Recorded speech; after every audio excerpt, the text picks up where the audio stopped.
Good morning, Moose Tubers. Sunday morning. It's about 7 o'clock now. Charcoal's about ready in the chimney. Here is the pork butts all ready to go. It's 72 degrees and 93% humidity already. So it is going to be another hot, nasty, humid South Texas day.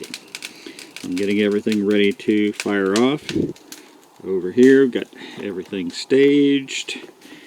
I'm going to be using the little $20 Walmart 4-probe thermometer to test it today. I never have got my other one to connect to my phone yet, so I'm just going to go with this.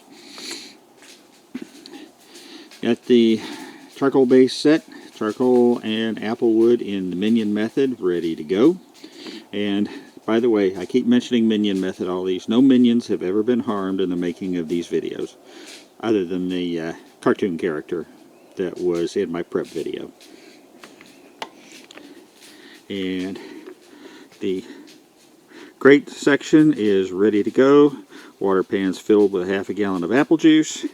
So now I just have to wait for the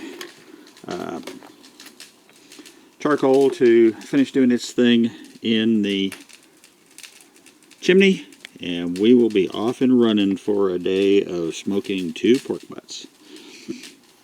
Now I'm going to be using 3 probes of the 4 on this one. The red will be the temperature probe on the grate itself, and then the blue and the gray will be for the 2 pork. Okay, Moose Tube fans, it's showtime.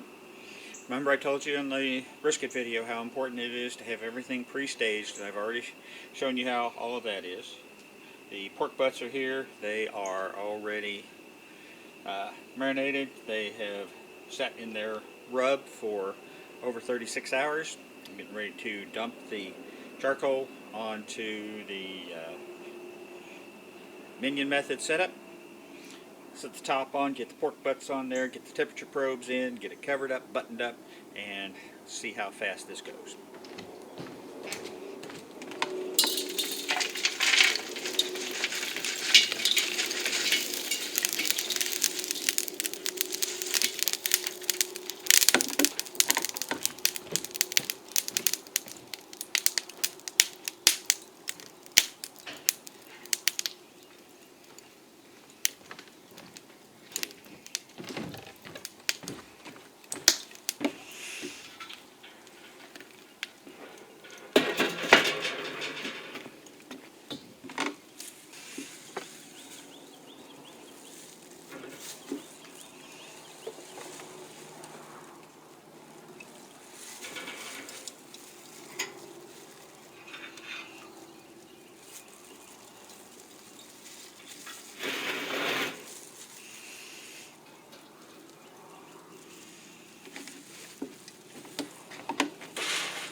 Okay, red probe into the temperature.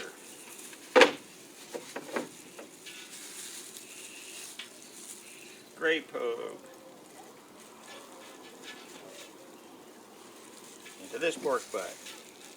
Blue probe into this pork butt.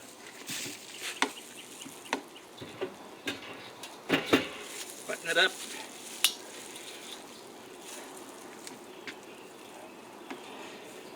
And probably about 30 minutes I'll be back to check on it. Make sure my temperature settles out where I want it to be.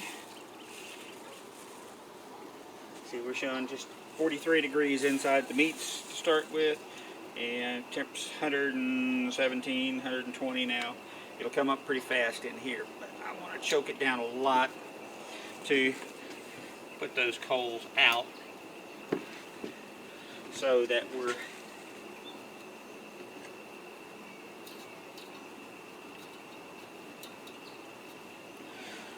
smoking more than we're burning. I'll see you in a little bit, folks. Alright, it's time for status check number 1. It's been about 30 minutes. Just about perfect time for me to get out and water the garden before it gets too hot. The smoker temperature probe is showing 181. The meats are 48 and 45, so I need to open my vents up a little bit, get that temperature up, because about 225 to 250 is the smoking temperature you want. And our end goal temperature is going to be about 200, 205 internal. And then when I get ready to pull the pork, man, it just falls apart at that. So let me get these vents up. We are at about 2 hours or so now since I started this up. If you see on the probe here, the smoker temperature is 214. Remember, I want it 225 to 250, so I'm going to open the vents a little bit more and get a little more air moving through there. Number 1 brisket's at 93, number 2 brisket at 84. Again, remember, targets are around 205 or so for the finished product. So I think I am at a point right now where I get these vents opened up a little more. I can let it go about 2 hours, and then I'll check back in with you. Hope everyone's enjoying the day. It's starting to get hot here in South Texas. Okay, moose tubers. Let's see, it's almost 1 o'clock, so we're at about the 6-hour mark. We're looking at 237 in the smoker, 165 on the first, 156 on the second. So moving along pretty good. I'm going to add a little more smoke here and then get things going again. I put some more charcoal in it a little while ago. And then everything should be good. It does take a long time to get from about the 170 mark up to about 200 mark. So I'll keep checking on it, and I'll see you in a little bit. Alright, we are at about 2:30 in the afternoon. We've been going since 7 this morning, so we're about 7.5 hours in. 244 on the smoker temperature, 176 and 165. Those are coming up. Like I said before, at this point forward, you know, the gain in temperature starts to slow down. I'm going to go ahead and add a little more charcoal right now and then close the vents down just a hair because I don't want to go over 250, and then check it again in a couple hours. So we're making progress. It just takes a while. That's why they call this low and slow. It's what makes it good. So I'll be back after a while. Hey YouTube world, it is 6 o'clock check-in time. We're at 11 hours, 221 in the smoker, 189 in the top, 178 in the bottom. So I got at least another hour to go. Kind of give you a sneak peek of what the pork butts are looking like. Looking really good, lots of good bark.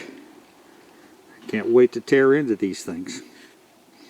So I will see you again when I come back for the next check. Alright folks, we are now at 8 p.m., the 13-hour mark. And oh my God, are those looking good. In fact, one of them is just about ready to come off. Come down here and look. And let's see, we're running 250 degrees in the smoker, 198 on the P3, and 185. When that bottom one gets to 190, they're coming off, which that'll still be at least another half hour, 45 minutes. The top one will come off when it hits 200. So we're getting close, folks. We're getting close. Hang in there. I'll be back in a little bit. Okay, folks. It's time for pork butt number 1 to come off. It's shown at 200 degrees. And I'm going to take it in, cover it with foil, and let it set for a while. It'll rise up to about 205. So now you follow the wires so that you know you're on the correct one, which is this one.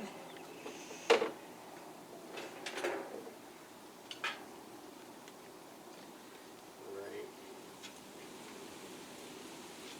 here. Let's do it this way, it'll be easy. You just pull it out.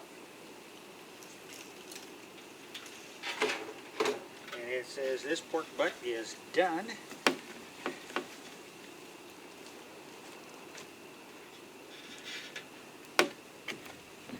Look at that thing. Now, heat-resistant gloves are the key here, folks. Otherwise, it's hot, but it would really be burning my hands. Put it in the pan.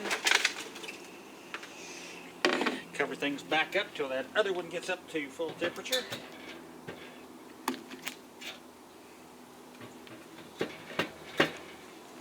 And then we will be back and get that one out.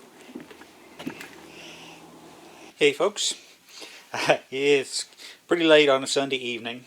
Both pork butts are finally done. The pork butt on the right here took us about 13 and a half hours. This one 14 and a half hours. But they are done. These wonderful little things right here are called bear claws. And basically what you do is you use these when it's time to shred and pull the pork. And you'll see it here in just a second because I'm going to pull the bones out so that the bones can begin to cool overnight. And that way the dogs can have them tomorrow. Alright, let's start tearing something into some of this. Oh my gosh, this looks good.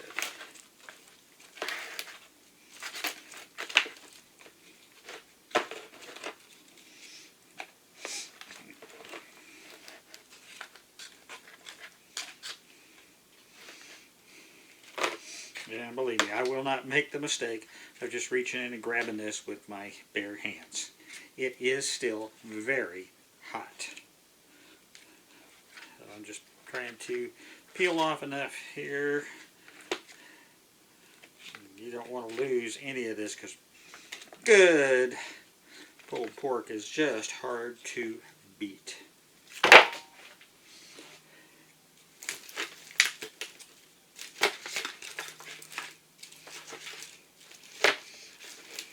Woo, doggies, that's hot.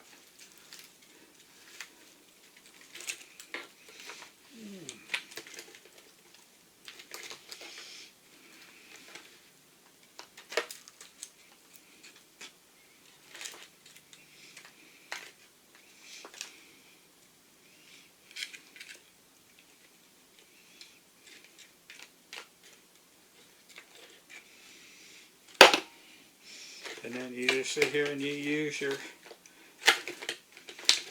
bear claws, and I'm probably going to have to put the gloves on. I didn't want to if I could help it, but shred it down as much as I can tonight, and then once it finishes cooling overnight, I don't know if you can tell in here just how moist and juicy this is. But it, oh my. You'll get the taste test tomorrow at lunch.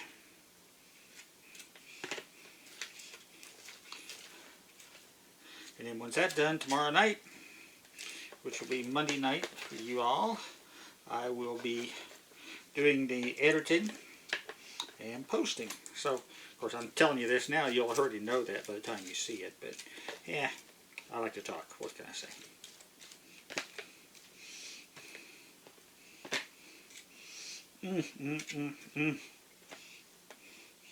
My God, is this good. And that bark will have all of the spice and rub. And you see how it's so moist. Well, that's that. There's a lot of inherent fat in a pork butt anyway. And the fat that was on the surface basically renders and drips down through as it's cooking. And maybe you can see there's a little bit of smoke ring here. Ooh.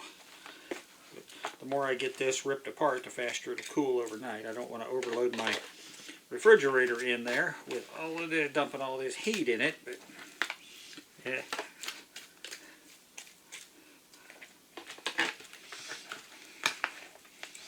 Can't leave it out all night either. And I don't feel like getting up at about 2 in the morning to come put it in the refrigerator.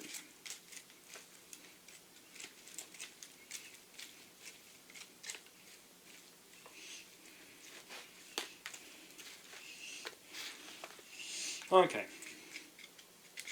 So that's the preliminary pull and chop on it. Hope you guys enjoyed this. Like I said, I'll finish it up, do the taste test for you tomorrow. If you guys like these kind of videos, please hit the like and subscribe button.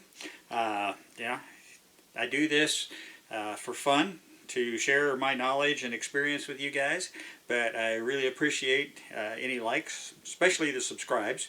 I mean, so far, this is probably about video number 18 or 19, and I've got a whopping 20 subscribers. So if you watch these, hit the subscribe. If you like what I do, hit the notify so that you'll be notified when I post new videos. And then I will see you all tomorrow. Hey there, Moose Tube fans. Alright, this is it. The taste test. The pulled pork is done, and I let it cool overnight. Shredded and warmed up some, so I'm going to let you see how the taste test goes. This is the end of the series of videos that I made on doing brisket and pulled pork. I hope you guys have enjoyed this. These are two of my most favorite things in the world, and of course I can't eat them the way that I used to love to on buns because of the celiac, so it's just plain. Now, I have one bit of wisdom I want to pass along to you before I tear into this, and that is, if barbecue is done right, and that means brisket and pulled pork, if they're done right, barbecue sauce is an insult. The meats should stand alone on their own flavor, their texture, the spices in your rub. If you get to the point that you actually need to drown the taste of the meat in a barbecue sauce, then you, as a pit master, didn't do something right. Hey, I understand a lot of people love barbecue sauce, and that's fine. But don't automatically assume you have to have barbecue sauce on it. Barbecue done right is excellent. So, here we go. If you can see here, you know, some of the bark is, that's what I'm going to try first. My goodness. I know I shouldn't talk while I'm chewing, but oh my goodness. You get the smoke taste from the apple and the pecan, the spices from the rub, and the basic texture and nature of the meat itself all blends together, and it's just and